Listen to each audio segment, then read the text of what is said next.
we're going to do a long video today and see where it goes. After the night I had last night, and part of it was me taking the cheap versions to try to continue through fasting this season of Lent. And considering I have supernatural going on that I can't explain, but I just know, if you know, you know, that have been trying to take me out, so that way, whatever God's got going on with me or directing me toward, it can't happen. We're going to go ahead and put some things out there. After yesterday's wicked conceals and love covers offenses, well, I have covered a lot, and I'm not sure how this video is going to work, but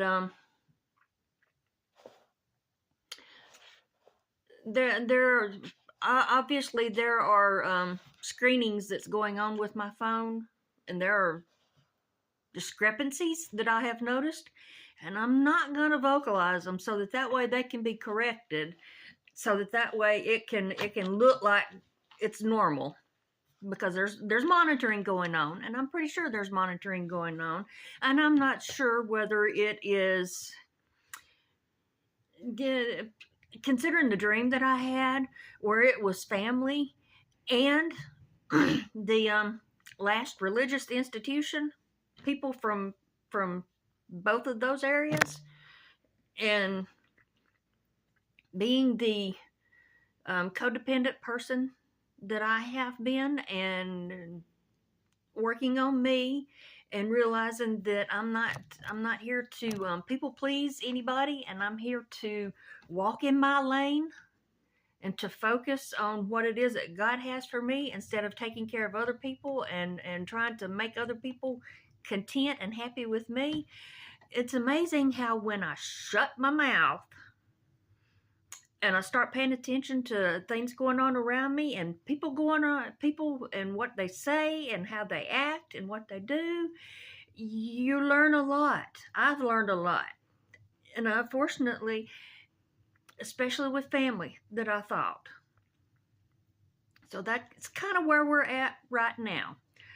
I'm going to read a poem or an excerpt from a book by Dorothy Law Nolte. It's called Children Learn What They Live. And I'm going to read it on my phone because it's small and my glasses won't let me read it. So, children learn what they live. If children live with criticism, they learn to condemn. If children live with hostility, they learn to fight. If children live with fear, they learn to be apprehensive. If children live with pity, they learn to feel sorry for themselves.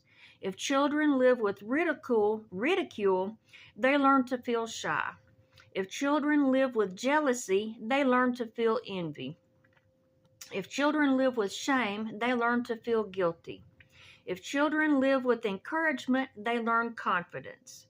If children live with tolerance, they learn patience. If children live with praise, they learn appreciation.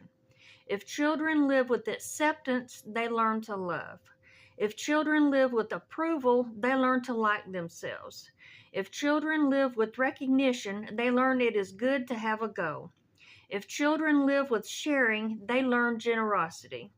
If children live with honesty, they learn truthfulness. If children live with fairness, they learn justice. If children live with kindness and consideration, they learn respect. If children live with security, they learn to have faith in themselves and in those about them. If children live with friendliness, they learn the world is a nice place in which to live. There have been some that have been added since I saw that in 1992 when my oldest son was born. I had bought a picture of that, and I had put it in his nursery as a reminder, because I grew up with I grew up with a lot of negative. If children live with criticism, they learn to condemn. That's my whole life. And it still is. I have to, and I have removed myself, and I have caught all manner of resentment because I refuse to participate in it. And unfortunately, it passes down. That goes into Proverbs chapter 22, verse 6. Train up a child in the way they should go. Even when they are old, they will not depart from it. Until God brings it to your attention and shows it to you that it's not, that there's a better way. And whenever you learn that better way, you start trying to go in that better way. But what's been passed down still continues, the pattern. You can, and it'll destroy me. I am completely isolated because I don't want to continue passing down that negative and that hate and that judgment down to others, but yet the good that I do want to do is withheld from me because I don't meet expectations.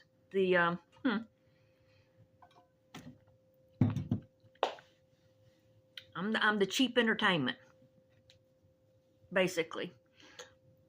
I'm the one that they have discovered in my 54 years that they can poke and they can do an emotional or a passive aggressive jab, and I jump off and I react. Well, I have removed myself so that way I can contain my peace and I don't react. So whenever I do get around them, it's because I am in a place of serenity, and I'm able to be around them without being influenced by them. But whenever I've had so much thrown at me that I know that I can't, I have to. Simply because I'm not going to be somebody's, that's the reason that she's that's the reason why we don't allow her. Yeah, we have discovered that. I'm also going to read another one simply because of family. In fact, and that Micah 7 that I shared last week, I think it was, it's a video where it was talking about that the enemies of your own enemies will be the members of your own household. That's that is pretty much where I'm at right now, because I feel like I'm a hostage with this whole phone situation and other things going on and technology, and goes back to when I keep my mouth shut, people reveal. Just saying. This is from,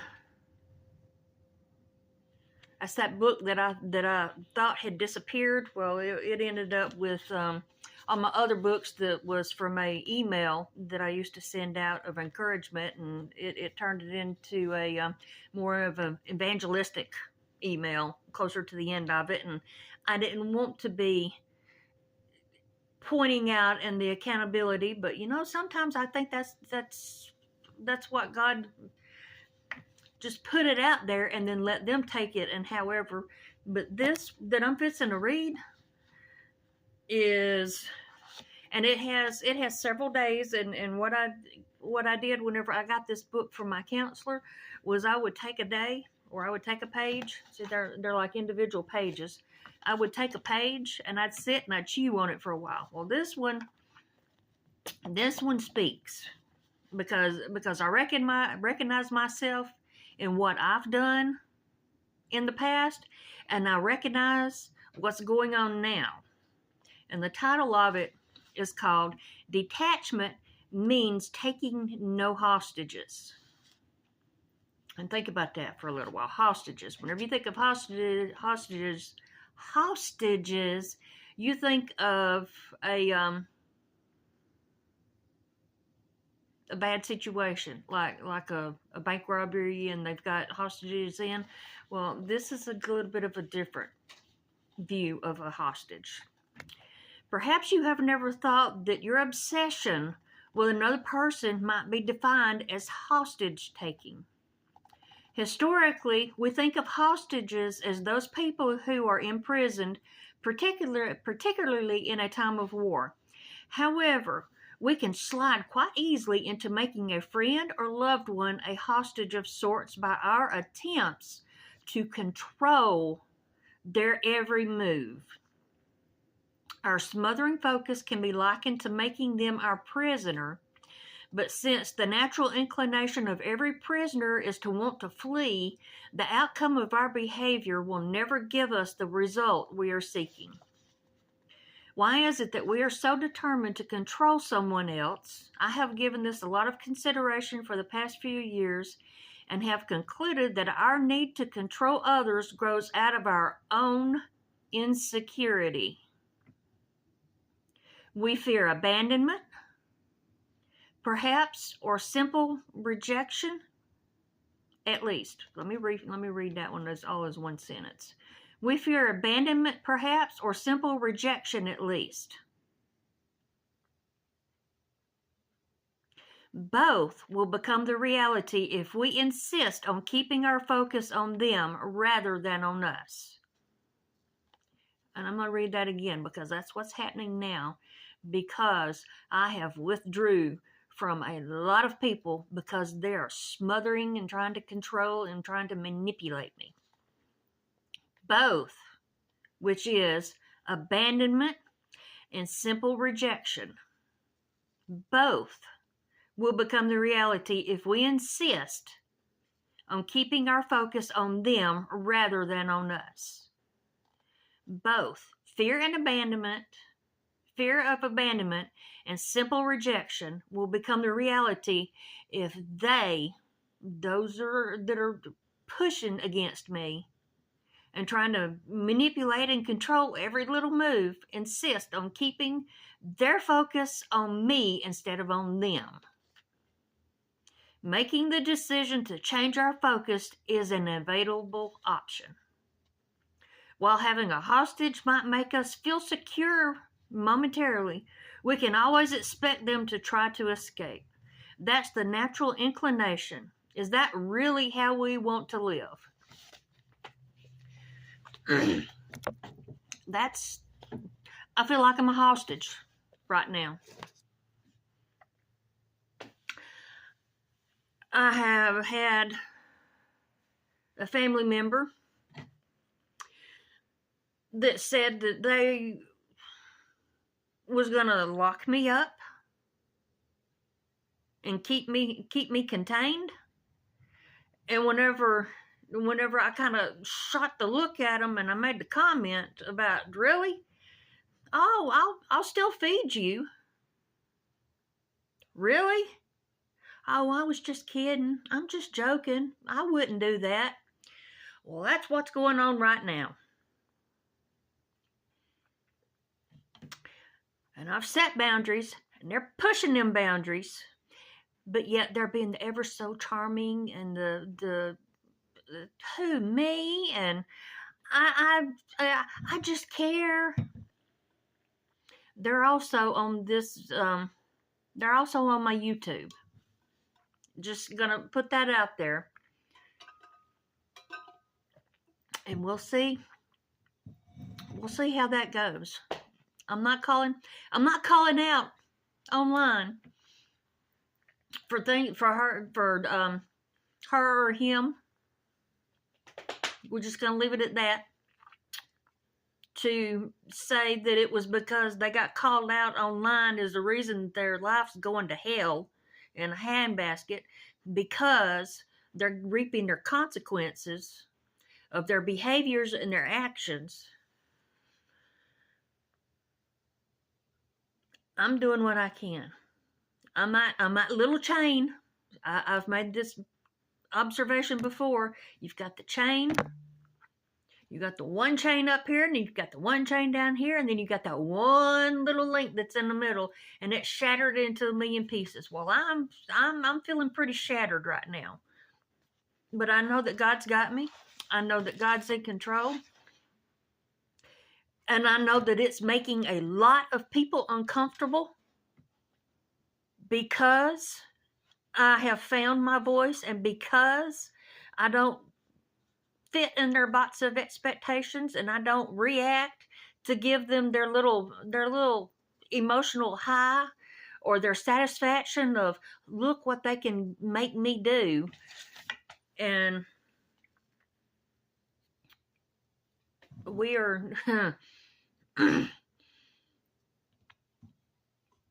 we're yeah, we have hit a moment where we are tired and tired of it and tired of trying to figure out. No, actually, we're not tired of figuring out because we pretty much know. But with regard to that religious institution that I have mentioned becoming attached to, and I'm not attached to anymore. When I first made those attachments, there was little insinuations and glances and comments and the with the fingers pointed and everybody turning and looking in my direction. I didn't say anything, but you know what? If there was anything, any type of direction or whatever that y'all was implying that I needed to go in, y'all needed to be a human being and be decent and come up and talk instead of beating around the bush, manipulating and redirecting with on my phone because y'all had access to my phone. I screwed up on that one, but I've revoked that. I'm not so sure who has access on my phone now, but I'm just saying it's there and I'm not hiding anything. As a matter of fact, for y'all that heard the conversation Sunday, we can continue that conversation if y'all really want me to be part of anything and use my gifts and my talents. Y'all need to grow some pants, pull your boots back up on your feet and stand up and be a decent human being and communicate in person. Not through all this technology stuff, not through the phones, not through videos. Y'all need to come up in person because that's the only way that I will believe anything right now. And I'm not sure how this video will get twisted around and will get presented out on YouTube, but I'm just going to put it out there. I'm tired of being badgered, and I'm tired of being shoved, and I'm tired of being poked, and I'm tired of being manipulated, and I'm at hostage. I ain't running. I ain't hiding. But I'm resenting every little scheme and plot and arrow and bullet and hets and vets and whatever and negative. I am resenting every single little bit of it, and God may be allowing it, like Job in the book of Job. But at some point in time, He's gonna call everybody to the line, like He did Job's friends and Job. He's gonna call everybody to the line, and then y'all will have to answer for whatever y'all are doing, while I'm answering for what my reactions and my behaviors are. So just saying, at some point, God's going to call it to the line.